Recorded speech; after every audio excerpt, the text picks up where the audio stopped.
Hello, my name is Paul Hansen, and I'm a volunteer with the Arizona Foster Care Review Board.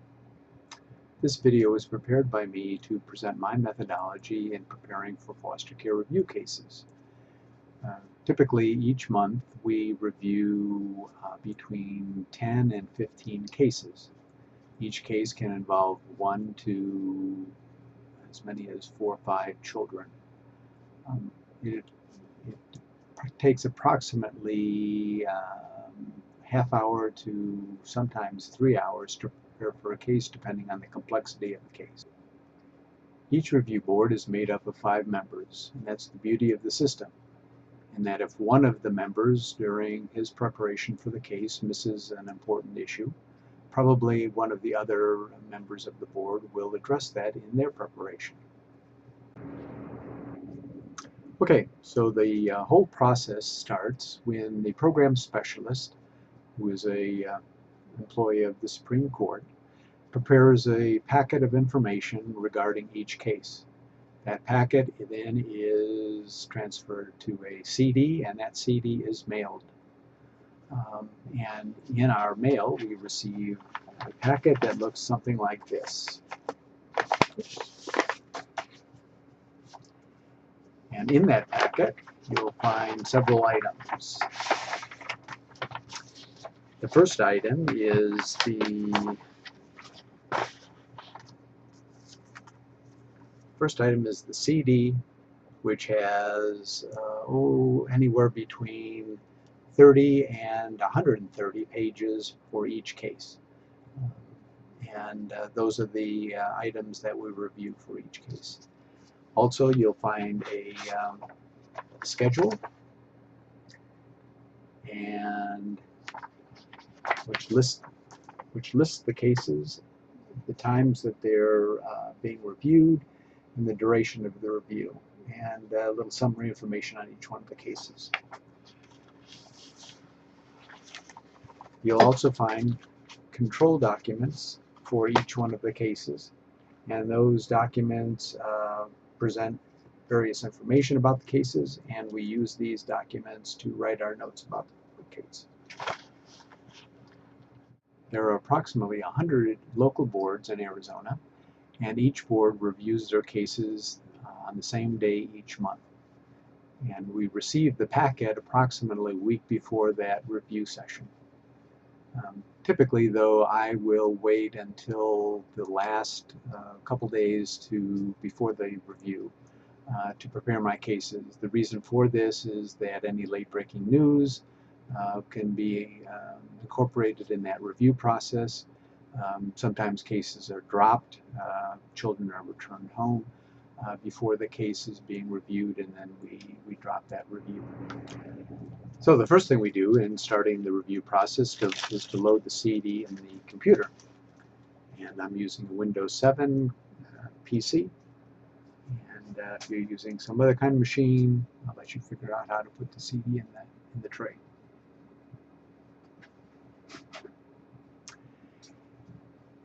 And with that, you should get a display that shows something like this.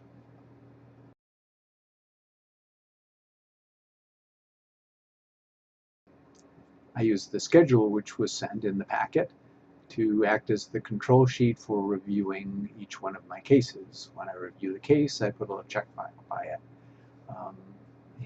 The schedule looks like this.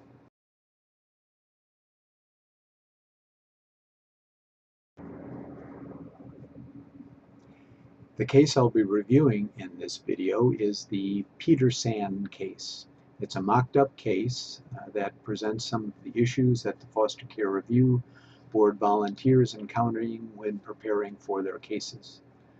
If you wish to follow along with the case, the paperwork can be seen on the Yahoo user group Arizona FCRB Volunteers. I believe it's AZFCRBVOL. And this is what you'll see when you go into the file section on that user group.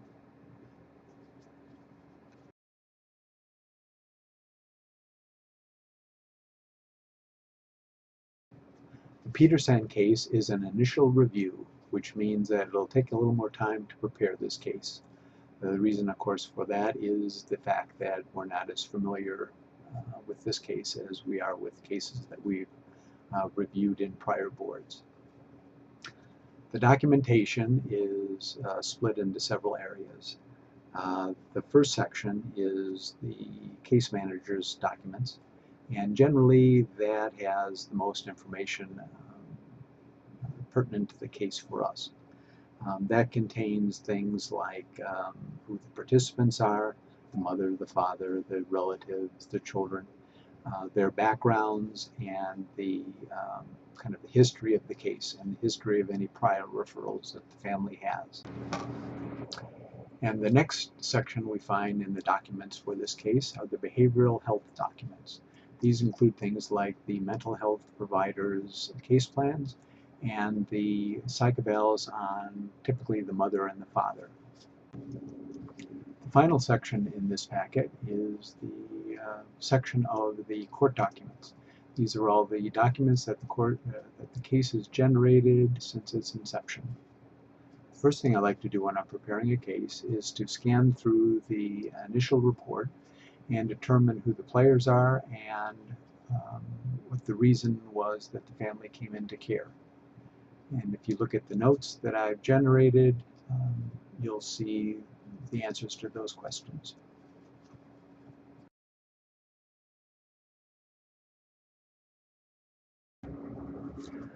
There was late-breaking news on this case. The one child, Terry, was returned to the care of her father, and because of that, even though she remains a dependent child, the Foster Care Review Board does not review her case because she has not been out of care. She's not currently out of care. The next step in the case preparation is the detailed reading of all the documents in this case. And after reading the full documentation, a list of the questions that I've come up with are as follows.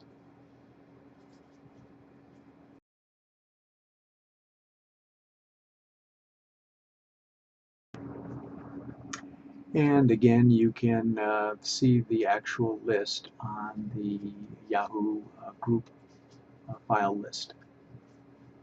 And let me run through some of the questions that I had and explain why I came up with them.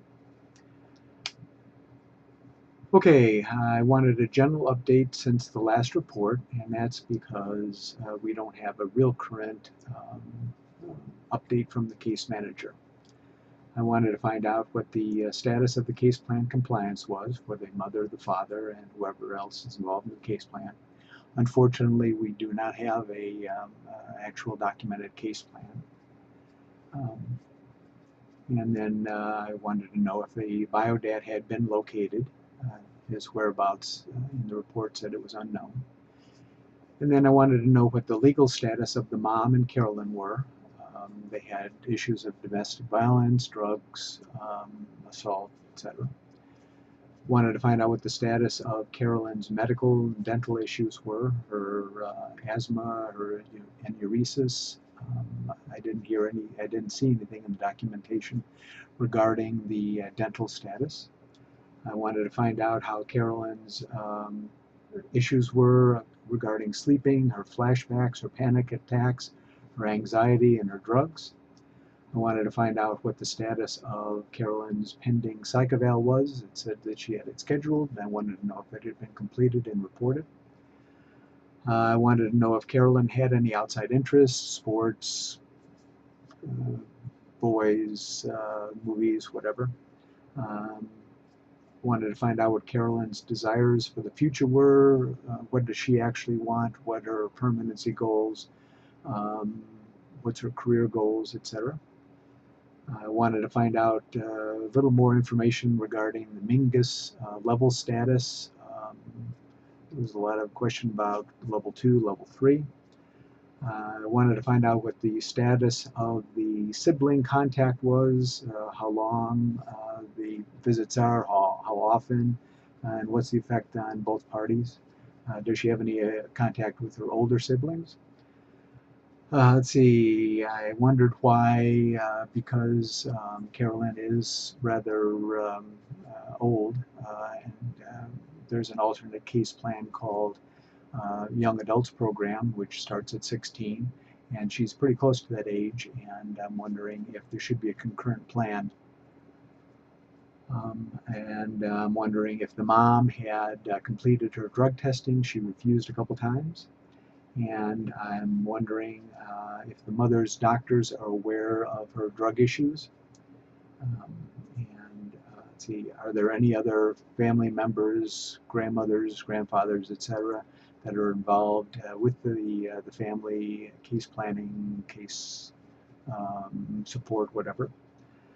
I wanted to find out if Carolyn is capable in school. I know she has an IEP, and I wondered if that was for ability or if that was for behavior. I wondered if there was any word regarding the tribal membership for Carolyn. And are there any issues with Frank Gale taking care of the younger sibling, Terry? And is there any information from Greg Chan, who is Carolyn's probation officer? And is Frank enrolled in an adult reading program? I know he was having some issues with reading and writing, but his psych eval said that he was of average or better intelligence. So that's my case preparation. Thank you for watching.